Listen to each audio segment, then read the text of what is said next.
Podem se assentar. Pastor João Vitor, pastor lá de Belo Horizonte, irmãos. Gosta de comer um queijo com doce de leite, entendeu? Belo Horizonte, eu não sei falar direito o mineirês. Pastor, Deus abençoe. O que Deus tem através dele? Amém. Está funcionando aí? Está funcionando, graças a Deus. Então tá bom. Bom dia. A graça e a paz de Jesus sobre a sua vida, amém? Amém. Difícil pregar depois de um vídeo desse, viu? Muito emocionante, né? Glória a Deus. Glória a Deus. Eu estou impactado aqui, me recompondo. Queridos, é um privilégio estar aqui. Me sinto ainda mais honrado depois de ver tanta história aqui nessa tela, de poder participar desse aniversário. E é impressionante como Deus faz as coisas. A mensagem que eu recebi do Senhor para pregar é sobre a edificação da igreja dele. E acho que tem tudo a ver com o que vocês estão vivendo, e eu glorifico a Deus por isso. E eu queria te convidar, repete uma oração comigo, feche seus olhos, fala assim de forma simples, fala: Senhor Jesus, nessa manhã, fala no meu coração, eu abro o meu coração para a sua ação, Senhor, fica à vontade no meu coração, em nome de Jesus, amém. Amém. Amém. Ontem, queridos, eu prometi mostrar uma foto da minha família para quem estava aqui, e eu não cumpri a promessa, mas eu vou cumprir agora. Então, tem uma foto aí, logo depois desse aí, da minha maravilhosa esposa, da minha pequena Alice, 2 aninhos. Ore por nós, nossa família decidiu que está na hora de crescer mais um pouquinho. Então, qualquer dia eu falo que minha esposa está grávida, se Deus quiser, e vamos continuar multiplicando aquilo que o Senhor nos deu. Essa é a Nayara, minha esposa, e a Alice, a nossa filha de 2 aninhos. E agora eu queria já ir direto para a palavra, para conversar sobre qual igreja nós estamos construindo, e eu quero que você abra a sua Bíblia junto comigo, em Mateus capítulo 16. Mateus capítulo 16, nós vamos ler do versículo 13 até o versículo 19. Vocês estão animados, gente? Amém. Nós ficamos emocionados, né? Aí, não é para desanimar não, irmão. Vamos ficar animados aí. Mateus 16, quem achou diz amém. Amém. Quem não achou diz escola de líderes. Eu espero. E você vai fazer matrícula lá na escola de líderes, você passa ali no nosso, como é que chama? Balcão de inscrições. Você viu que eu já sou de casa, né? Você vai ali por gentileza e se inscreve lá na escola. Todos acharam, amém? O texto diz assim: chegando Jesus à região de Cesareia de Filipe, perguntou aos seus discípulos: quem os outros dizem que o Filho do Homem é? Eles responderam: alguns dizem que é João Batista, outros Elias, e ainda outros Jeremias, ou um dos profetas. E vocês? Perguntou Jesus. Quem vocês dizem que eu sou? Simão Pedro respondeu: tu és o Cristo, o Filho do Deus vivo. Respondeu Jesus: feliz é você, Simão, filho de Jonas, porque isso não lhe foi revelado por carne ou sangue, mas por meu Pai que está nos céus. E eu digo que você é Pedro, e sobre esta pedra edificarei a minha igreja, e as portas do Hades, as portas do inferno, não poderão vencê-la. Eu lhe darei as chaves do reino dos céus. O que você ligar na terra terá sido ligado nos céus, e o que você desligar na terra terá sido desligado nos céus. Amém? Um texto maravilhoso da Escritura, e que me impressiona muito. Eu, particularmente, tenho um hábito que eu tenho desenvolvido ao longo dos últimos anos, de toda vez que eu estou lendo a Bíblia, e principalmente quando eu estou nos Evangelhos e no livro de Atos, eu tento muito me colocar como algum observador dentro do texto. Eu tento entrar no texto e visualizar as coisas. Então, vou dar um exemplo. Atos 3, por exemplo, narra a cura de um paralítico de nascença na escadaria do templo. Pedro e João estão subindo na hora da oração, e tem um lá, paralítico, pedindo esmola. E Pedro fala: olha, eu não tenho prata nem ouro, o que eu tenho eu te dou. Pega aquele cara pela mão e levanta ele. Bom, Falar isso é maravilhoso, é um milagre extraordinário, mas o meu hábito me faz tentar visualizar isso. E aí, irmão, eu te pergunto, você já viu um cadeirante? Você já viu alguém que não anda ou não usa alguma parte do seu corpo há muitos anos? Imagina um paralítico de nascença. Gente, nós estamos falando de alguém que não tem músculo nenhum, quase nenhuma musculatura. Nós estamos falando assim, de pele e osso praticamente. E aí, quando você começa a visualizar isso, imagina Pedro pegando aquele cara pela mão e dizendo, eu não tenho prata nem ouro, o que eu tenho eu te dou, e pegando o cara pela mão, levantar aquele cara. Irmão, isso exige uma fé muito diferente do que só ler o texto. Quando você começa a visualizar, a Bíblia é muito viva e ela traz realidades impressionantes. E eu lendo esse texto, tão conhecido, ao tentar me exercitar, de me colocar no texto, o Espírito Santo começou a falar comigo. E nesse texto, Jesus está falando sobre a edificação da igreja, mas ele começa tudo com uma pergunta. E eu quero pregar sobre as perguntas de Jesus. E claro, as suas respostas. Então, a primeira pergunta que Jesus fez foi, quem dizem os homens que é o Filho do Homem? Basicamente, Jesus está perguntando para os seus discípulos, tem algum discípulo de Jesus aqui hoje? Então Jesus estava perguntando para os discípulos, quem os outros, ou seja, quem não é meu discípulo, o que eles estão falando de mim? Quem está lá fora, quem não me conhece, quem não anda comigo como vocês andam, o que eles estão dizendo sobre mim? E Jesus então vai passar a ensinar sobre a edificação da igreja, e eu creio que nas respostas para essa primeira pergunta, nós vamos aprender alguns aspectos do ministério de Jesus, que ainda hoje devem estar presentes na comunidade Shalom, que devem estar presentes no seu GC, marcas que Jesus carregava, e que Ele espera que nós carreguemos também. Vocês estão comigo, sim ou não? Então vamos pensar nas respostas. Jesus perguntou, e aí gente? E aí os discípulos todos começaram a responder. E todos eles começaram a falar, eles comparam você com um, com o outro, com o outro. Mas quem são os nomes que eles compararam? Quem que os outros estavam dizendo que Jesus era? Primeiro disseram que ele era João Batista. A equipe de mídia está em sincronia comigo hoje. Obrigado. Gente, o que esse comedor de gafanhoto tem a ver com Jesus? Por quê? Vamos ser sinceros. Por que quem não conhecia Jesus estava comparando ele com outra pessoa? Pensa comigo. A gente lê esse texto passando. Mas tem que ter algum sentido. Eles têm que ter alguma coisa parecida para outras pessoas que não conhecem Jesus confundirem ele. Então, o que Jesus tinha a ver com João Batista? Bom, os dois são primos, são contemporâneos, viveram na mesma época, então até faz sentido, né? Se você nunca ouviu falar de mim e vê alguém falando, aquele ali é o pastor João, você às vezes até acredita, porque você não me conhecia. Então, para quem está ouvindo falar de Jesus e ouviu falar de João Batista, eles confundiram os dois. Mas o que eles tinham de similaridade? O que eles pareciam? A mensagem de João, está lá em Mateus 4,17, era, arrependam-se, pois o reino dos céus está próximo. E João pregava o arrependimento, mas Jesus continua ou retoma a mesma mensagem. Claramente, tanto Jesus quanto João Batista chamaram pessoas ao arrependimento. Gente, a Bíblia diz em Efésios 2, que antes de conhecer a Cristo, eu e você estávamos mortos para Deus. É sério? Não precisa mostrar essa não, volta. Deixa no João Batista. A gente estava morto para Deus, não é qualquer coisa. O texto diz, vocês estavam mortos em suas transgressões e pecados, nos quais costumavam viver quando seguiam a presente ordem deste mundo, e o príncipe do poder do ar, o espírito que agora está atuando nos que vivem na desobediência. Anteriormente, todos nós, irmãos, vivíamos como eles, satisfazendo as vontades da carne, seguindo os desejos e pensamentos. Como os outros, éramos, por natureza, merecedores da ira de Deus. Irmãos, a gente estava morto.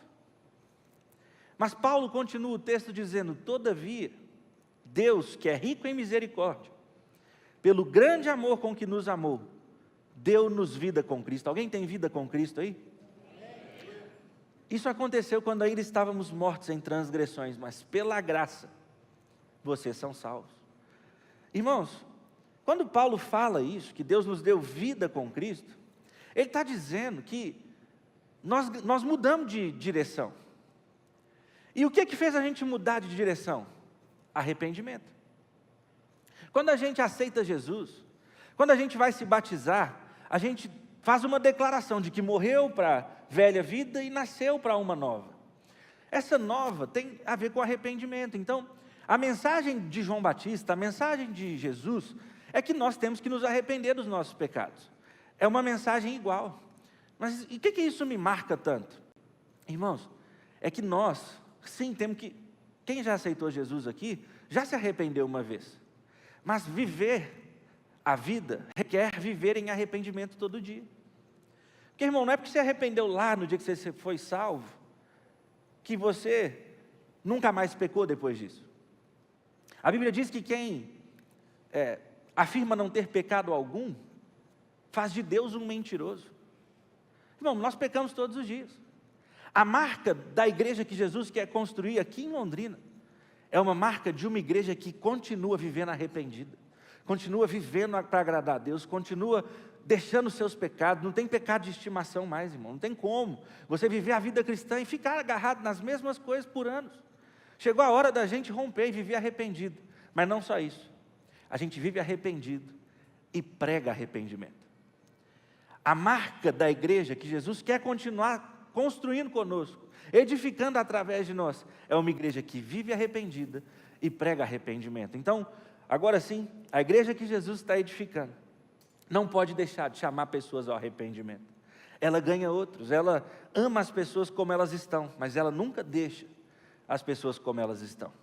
Jesus quer que nós tenhamos essa marca clara, aqui na Shalom e nos nossos GCs. Vocês estão comigo, amém? Mas essa foi a primeira comparação. Os discípulos começaram a responder, os outros estão falando que você é João Batista. E é por causa do arrependimento. Depois, compararam Jesus com quem? Elias. O que Jesus tem a ver com Elias? Para o povo que não conhecia Jesus, achar que era Elias que estava lá. Porque João Batista é da mesma época de Jesus, mas Elias são muitos, centenas de anos antes de Jesus. Só o tempo do silêncio, só o tempo sem profecia foram 400 anos. Então vocês imaginam, irmãos, como que alguém vai fazer essa referência? O que tinham em comum Jesus e Elias para eles serem confundidos? Irmãos, o ministério de Elias era um ministério de demonstração de poder de Deus e confrontação das trevas. Se nós recordarmos o que aconteceu lá no Monte Carmelo, em 1 Reis 18, do versículo 20 ao 40, você pode ler depois, a história está resumida nessa imagem, mas essa imagem representa 1 Reis capítulo 18, Elias, nessa história, ele confronta 300 profetas, entre aspas, ou 300 defensores de Baal. Baal era um deus com letra minúscula, do Antigo Testamento, continua agindo até hoje. Na verdade, esses deuses com D minúsculo da Bíblia, são todos demônios. Eu peço licença para dar um pequeno ensino sobre batalha espiritual, vai ser rápido, não vou gastar tempo. Mas Baal são 4 demônios, Belzebu, Astarote, Asmodeu e Leviatã, bruto. Ele é marcado como desses demônios territoriais. Por exemplo, Belzebu é um deus, entre aspas, ou com D minúsculo, reconhecido por um deus de guerra. Você já ouviu falar de guerra em Israel, irmão? É uma luta espiritual. Esse mesmo Belzebu atua na África, em muitos países, e você vai ver várias guerras civis espalhando para todo quanto é lado. Irmãos, esses principados e potestades atuam em áreas específicas. As do Brasil, por exemplo, segundo os estudiosos, as 2 principais potestades brasileiras são Jezabel e Moloque. Moloque, responsável pelo apelido de moleque. Já ouviu alguma criancinha sendo chamada de moleque? Que é isso? 1/3 das crianças brasileiras não tem o nome do pai na certidão de nascimento. É um país que sofre com luta espiritual. Jezabel e homens bananas, Acabe e Jezabel, meio ocupando uma posição que não deveria, aqui por favor, ninguém joga pedra em mim, mas é uma luta espiritual. Ali é a mesma coisa, e Elias defende o nosso Deus. Mas imagina, gente, ontem eu falei de uma missão impossível, essa era outra. Era um profeta do nosso Deus contra 300 do outro lado. Se você gosta do filme 300, que é 300 contra um exército todo, imagina 1 contra 300. E ele então, Elias, começa a provocar. Se Deus é esse Baal aí, então façam aí uma oração, porque uma das características desses deuses, do Baal, era ser o Deus do fogo. E ele falou então, faz o fogo descer do céu, se Baal é Deus, faz o fogo descer do céu. E eles então constroem um holocausto, constroem tudo, e começam a clamar a Baal. E aqueles 300 falando nas suas línguas, e clamando o seu Deus com D minúsculo, ficam lá por muito tempo, e Elias fica do outro lado, zombando deles, fazendo piada, rindo da cara deles. De repente Elias fala, então, agora é a vez de eu mostrar quem é Deus. E ele faz uma oração e fala, Senhor, mostra para esse povo que existe Deus em Israel. Irmão, você já viu o fogo pegar em água? Pois é, ele preparou o holocausto, cavou um buraco em volta e encharcou tudo de água. Encheu o buraco até a tampa de água, tudo coberto. E falou, Deus, faz fogo descer do céu. Irmão, a hora que ele falou isso, o que aconteceu? Fogo descer do céu. Esse é o mesmo Deus que você serve. Esse é o mesmo Deus que nós servimos. Ele é o Deus de verdade. Ele consome todo o holocausto. O que é que Elias está fazendo nessa história? Ele está demonstrando o poder de Deus e confrontando as trevas. O que é que Jesus fez enquanto esteve na terra? Ele demonstrou o poder de Deus e confrontou as trevas. Irmãos, qual é a marca que Jesus quer levantar ainda mais forte nessa igreja? Ele quer ver aqui uma igreja que demonstra o poder de Deus e que confronta as trevas nessa cidade. Irmãos, chegou a hora de experimentar mais milagres. Chegou a hora de ver curas. Quem encontrava Jesus era curado. Quem encontrava Jesus era liberto. Não tinha demônio que resistia ao nome de Jesus, e até hoje não tem um demônio que resiste ao nome dele. Irmãos, nós temos todo o poder à nossa disposição. Chegou a hora dos nossos GCs serem epicentros de milagres, de gente vomitar câncer, de gente ser curada de doenças incuráveis, de pessoas serem completamente transformadas. Deus está nos chamando para levantar uma igreja que vive arrependida e prega arrependimento, mas que ao mesmo tempo demonstra o poder dele e confronta as trevas. Quem mais compararam Jesus? Jeremias. Eu pulei a frase, né? Obrigado. Jeremias. O que o profeta chorão tem a ver com Jesus? Gente, Jeremias chorava por Jerusalém. Ele chorava tanto que tem um livro na Bíblia que chama Lamentações dele. Ele chorava. E estava chorando pelo quê? Ele chorava porque o povo de Israel estava longe de Deus. Por que confundiram Jeremias e Jesus? Porque Jesus tinha grande compaixão do povo que estava longe de Deus. Irmãos, qual é a marca que Jesus quer levantar no nosso meio hoje? Compaixão. Nós temos que chorar pelo povo dessa cidade que está longe de Deus. Nós temos que dar tudo o que nós temos para ganhar nossa cidade para Jesus. Nós temos que chorar de verdade. Irmão, quão indiferente nós somos atualmente? Para nós tanto faz se a pessoa está sendo enterrada agora lá no cemitério. Tanto faz. Não dói nada na gente. Com Jesus não era assim. Com Jeremias não era assim. Você sempre leu esse texto e passou por ele direto, mas aqui estão as marcas da igreja. Irmãos, eu creio que nós temos que buscar muito a Deus mesmo. Apocalipse 3, por exemplo, quando na carta da igreja de Laodiceia, que talvez seja a carta mais dura das 7 cartas, a única carta que não tem elogio nenhum, as outras cartas, a igreja primeiro é elogiada e depois ela é corrigida em alguma coisa. Essa não é só correção. e Jesus escreve na carta para a igreja, né? O Senhor escreve para a carta, dizendo, olha, você acha que está tudo bem, mas não está. Vocês são mornos, eu estou a ponto de vomitar. Vocês acham que está tudo bem, mas não está tudo bem. E o texto começa a descrever assim, compra de mim ouro e eu vou purificar você. Compra de mim vestes brancas, mas um versículo específico me chama a atenção, porque o texto diz, compra de mim colírio, para que você volte a ver. Irmão, tem colírio no céu. Qual que é a minha oração? Que Deus passa colírio nos nossos olhos hoje. Para quê? Para você começar a ver o perdido como Ele vê. Para que o seu coração seja tomado por uma compaixão. Quem eu amo, que está longe de Jesus, está indo para uma eternidade longe de Deus. Isso não pode acontecer. Eu vou dar a vida, eu vou chorar, eu vou orar, eu vou pregar, mas eu não vou deixar isso acontecer sem lutar. Irmão, a igreja que Jesus está edificando está cheia de compaixão pelo perdido e é movida pela busca da salvação dos perdidos. Vocês estão comigo, sim ou não? A quarta e última resposta, de quem os outros dizem, foi meio genérica. Foram os profetas. Que agora não citou nome mais. E assim, ficou difícil agora. Porque dá para achar a similaridade de Jesus com João Batista. Dá para achar a similaridade. O que parece Jesus e Elias. O que parece Jesus e Jeremias. Mas o que Jesus tem a ver com todos os outros profetas? Bom, o ministério profético, gente, era trazer a palavra de Deus ao povo. A sua frase característica era, assim diz o Senhor.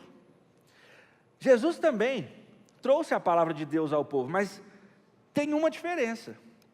Jesus estava mesmo pregando a palavra, mas Ele não só estava pregando a palavra, irmãos. Ele era a palavra. Ele é o verbo que foi feito carne. Jesus trouxe uma palavra que era espírito e vida, e uma palavra que curava e restaurava. Irmãos, vamos pensar, a igreja que Jesus está edificando, ela vive arrependida e prega arrependimento, amém? Ela demonstra o poder de Deus e confronta as trevas, amém? Ela tem compaixão e busca o perdido, amém? E a igreja que Jesus está edificando, ela prega e vive a palavra de Deus. Tudo a ver com o vídeo que vocês acabaram de passar. Nós vamos ter que continuar assim, amém? Estão comigo até agora? Só que Jesus continua. Antes ele está perguntando, discípulos, o que os outros estão dizendo de mim? Mas ele muda a pergunta, e a segunda pergunta é, e vocês? E eu quero te fazer a pergunta que Jesus fez para os discípulos. E você que se diz discípulo de Jesus, quem é Jesus para você? Irmãos, a forma como você responde essa pergunta determina o seu destino. E se antes, todos os discípulos estavam lá dizendo, uns dizem que é João Batista, outros dizem, todos eles estão dizendo, a Bíblia falou que eles responderam, foi no plural. Mas agora nessa segunda pergunta, a maioria deles ficou caladinho, só um respondeu. Antes estava todo mundo brigando para falar, agora não, só tem um respondendo. Jesus perguntou, e vocês, quem vocês dizem que eu sou? E só Simão Pedro respondeu. Se você estivesse sendo perguntado agora, e está, quem é Jesus para você? Irmãos, alguns veem Jesus como um solucionador de problemas. Outros veem Jesus como um realizador de desejos. Apesar de soar estranho, tem gente que trata Jesus como se Ele fosse o nosso servo e não o contrário. Como assim, João? Basta você olhar o tipo de oração que você faz. Tem gente que entra para orar e fala, Senhor, eu preciso disso, eu preciso dessa cura, eu preciso desse emprego, eu preciso disso, e eu preciso. Em nome de Jesus, amém. E tchau. Qual foi a última vez que você entrou na presença de Deus para não falar nada e esperar Ele falar com você? Qual foi a última vez que você até compartilhou seus pedidos, mas falou, e você, Deus, o que o Senhor está esperando de mim? O que eu tenho que fazer? Qual área o Senhor quer mexer na minha vida? A gente até fala que é servo do Senhor, mas tem muita gente tratando Ele como nosso servo. É Ele que tem que fazer as coisas por nós, e eu estou só vivendo a vida, estou fazendo a minha parte, entre aspas, vou na igreja, vou no meu GC. Mas qual foi a última vez que você parou para perguntar, Senhor, o que o Senhor quer de mim? Irmãos, Para mim tem um versículo bíblico que resume quem Jesus é. Está no nascimento dele, em Lucas 2, no versículo 11, que diz: hoje, na cidade de Davi, lhes nasceu o Salvador, que é Cristo, ou seja, um ungido. Cristo significa ungido. Nasceu o Salvador, o ungido de Deus, que é o Senhor. Irmãos, nós temos que saber identificar quem Jesus é para nós. E aqui está o resumo do que Pedro disse. Ele é nosso Salvador, mas Ele é nosso Senhor. Senhor significa que Ele é dono da nossa vida, amém? Ou seja, se Ele é meu dono, Ele não é o realizador de desejos da minha vida. Ele não é meu solucionador de problema. Ele é o dono da minha vida, é diferente. Irmãos, e eu já ouvi isso algumas vezes, não sei se você já ouviu, tem gente que fala assim: eu já recebi Jesus como meu Salvador, mas eu ainda não fiz dele meu Senhor, assim, eu recebi a salvação, mas eu não deixei Ele controlar tudo. Irmãos, eu só quero dizer que isso não existe, sabia?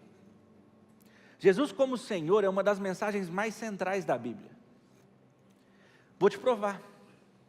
Jesus é referido como Senhor 100 vezes só no livro de Atos. No Novo Testamento, Jesus é Senhor 622 vezes. Impressionante. Mas sabe quantas vezes Ele é Salvador no Novo Testamento? Eu disse que Ele é 100 vezes Senhor em Atos. Em Atos, sabe quantas vezes Ele é Salvador? 2. No Novo Testamento, Ele é 622 vezes tratado como Senhor. Sabe quantas vezes Ele é como Salvador? 24. Irmão, a ênfase bíblica é no conceito, no fato de que Jesus é o Senhor. Irmão, se Jesus não for o Senhor da sua vida, Ele não vai ser o Salvador. Irmãos, o ponto de partida da salvação é o reconhecimento de que Ele é dono, senhorio de Cristo sobre nós. Se você confessar, é o que Romanos 10, 9 diz: se você confessar com a sua boca que Jesus é o Senhor, e crer em seu coração que Deus o ressuscitou dentre os mortos, você vai ser salvo. Irmãos, a ênfase é Senhor. E a proposta de Deus, a proposta da salvação é uma proposta de tudo ou nada. E eu não ia dar esse exemplo não, porque meu tempo está acabando, mas eu vou dar. Você me presta a minha cadeira, pastor? Carlos, por favor. Presta a cadeira que eu estava sentado, inteira, é uma cadeira. Eu faço isso lá na minha célula, gente. Olha aí, ó. Vocês estão lá no meu GC agora. Eu chamo essa cadeira aqui de a cadeira de decisões da nossa vida. Quando você não tem Jesus, quem senta na cadeira? Você. E aí, quem não tem Jesus, senta e fala: eu vou casar com essa pessoa aqui, vou namorar com essa aqui, eu vou trabalhar com essa área ali, eu vou me formar nisso aqui, eu tomo minhas decisões. Irmão, mas o dia que eu entreguei minha vida para Jesus e fiz dele o meu Senhor, o que aconteceu? Eu levantei da cadeira. A partir de agora, quem toma decisão é meu dono. Jesus sentou na cadeira. A partir de agora, se eu quisesse namorar com alguém, era: Senhor, eu posso? Senhor, eu estou querendo trocar de carro, eu posso vender meu carro? Eu posso comprar outro? Ele é o dono. Ele diz sim ou não. Senhor, eu devo trocar de área de emprego? Para onde eu devo ir? Para onde eu mando meu currículo? Não é mais o que eu quero, irmão. Eu abri mão de ser dono da minha vida o dia que eu fiz dele o meu Senhor. Vamos aplicar isso à igreja. Às vezes um pastor vem aqui de fora, fala assim: você tem que liderar um GC. Imediatamente você fala: licença, Jesus. Você senta e fala: eu de jeito nenhum. Eu não fui chamado para isso. Irmão, quem está falando? É você que está decidindo ou é ele que está decidindo? Sua atitude tinha que ser: Senhor, eu devo me oferecer para servir? Eu sei o que ele vai te responder, viu? Porque ele não nega a palavra dele. ele vai dizer, é verdade, todos são ministros do Evangelho.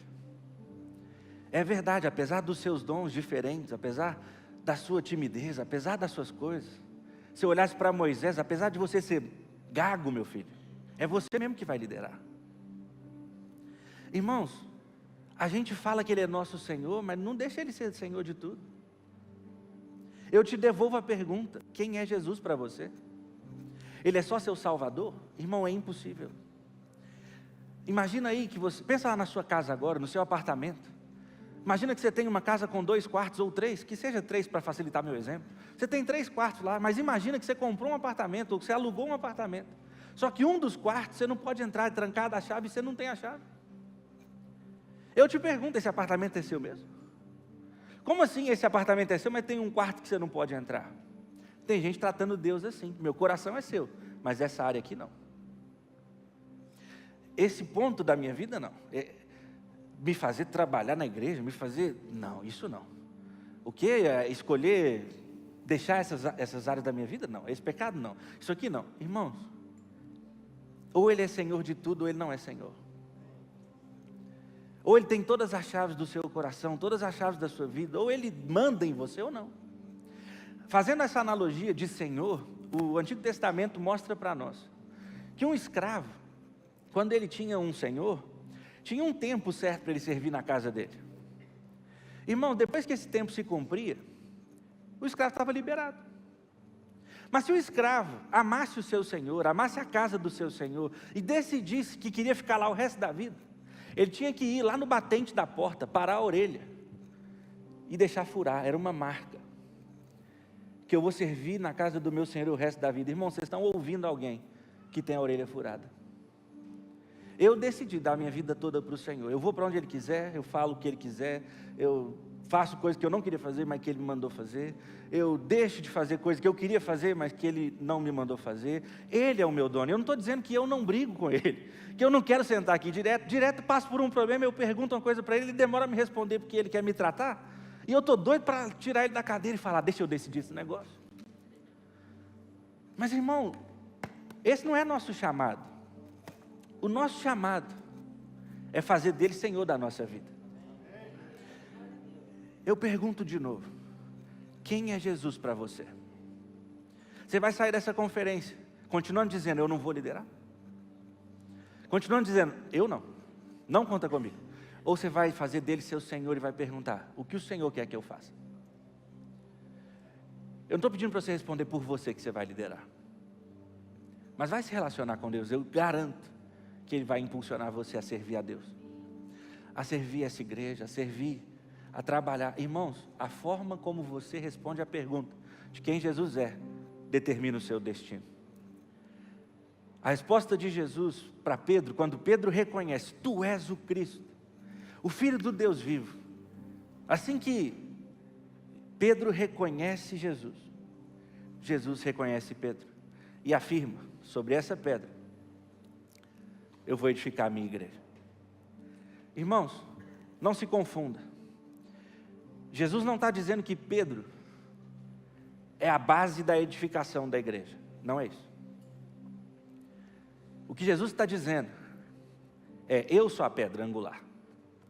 Jesus está falando, eu sou a pedra sobre onde todos vocês têm que ser construídos. Mas, você, Pedro, será parte da edificação que eu vou fazer. Isso fica claro, irmãos, lá em 1 Pedro 2, de 4 a 5. Quando Pedro mostra para nós o quanto ele entendeu essa passagem. O texto diz, à medida que se aproximam dele, Jesus, a pedra viva, Ele é a pedra viva, rejeitada pelos homens, mas escolhida por Deus e preciosa para Ele, vocês também estão sendo utilizados como pedras vivas, na edificação de uma casa espiritual, para serem sacerdócio santo, oferecendo sacrifícios espirituais aceitáveis a Deus, por meio de Jesus Cristo.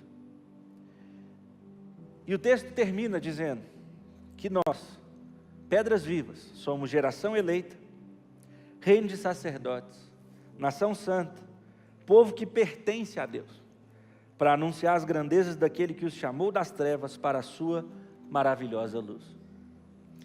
Eu e você somos pedras vivas. Quando o Senhor é o nosso Senhor, nosso Salvador, é dono da nossa vida, Deus vira para nós e diz: ah é? Você me reconhece? Eu sou seu dono? Então, através de você, eu vou edificar a minha casa. E essa casa que eu estou edificando tem 4 marcas. É um povo arrependido que prega arrependimento. É um povo que demonstra o poder de Deus e confronta as trevas. É um povo que tem compaixão pelo perdido e vai atrás deles. E é um povo que prega e vive a palavra de Deus. Essa é a igreja que Deus quer edificar através de você. Você é convidado para ser uma pedra viva. E para isso você tem que fazer uma resposta. Qual é a pergunta? Quem Jesus é para você? Como você responder essa pergunta, irmão? Seu destino vai ser apontado. Se Ele é o Senhor, se Ele tem acesso a tudo da sua vida nunca mais vai ser a mesma. Você será uma pedra viva, usada na edificação de uma casa espiritual. Fica de pé no seu lugar, meu irmão, em nome de Jesus.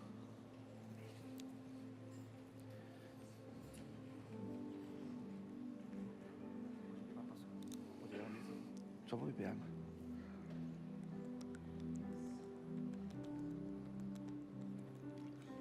Que aí você leva a minha água junto. Obrigado.